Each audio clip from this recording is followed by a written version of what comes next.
Biz O'zbekistondan Saudiya Arabistoniga umra safariga qilish uchun keldik. 92-yilda haj safari uchun kelganman. Kelib juda xursand bo'lib, podshoh mehmonim deb bizni nihoyatda e'zozlab, juda hurmat qilib, ko'tar qilib bizni hurmatlagan. Va o'shandan beri mana kelib yana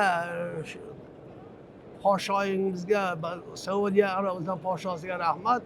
Shunchalik kengchilik yaratib, hamma narsa yetarli, hamma narsa xursandchilik, mana chiroyli iftorlarni qilib beryapti.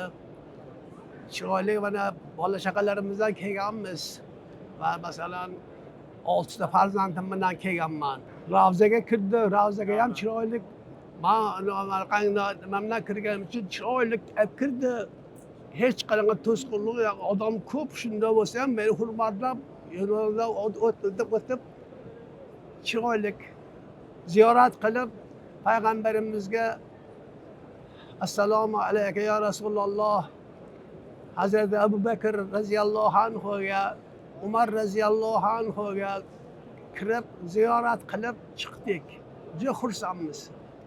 Biz ortiqcha ilmimiz yo'q. Duoni nima deydi? Payg'ambarimizga sahobalar savol berishgan. Bu bizni qanaqa chiroyli namimiz yo'q, nutqimiz yo'q, duoni nasib qila olmaymiz deganda, o'sha Robbana atina fid dunya hasanatan va fil oxirati hasanatan va qina azobannar. Ya'ni ey Alloh, bizga ham bu dunyoda ham, oxiratda ham yaxshilik bergin va do'zax azobidan o'zing asragin deb duo qildik. Shu bilan chiqib keldik.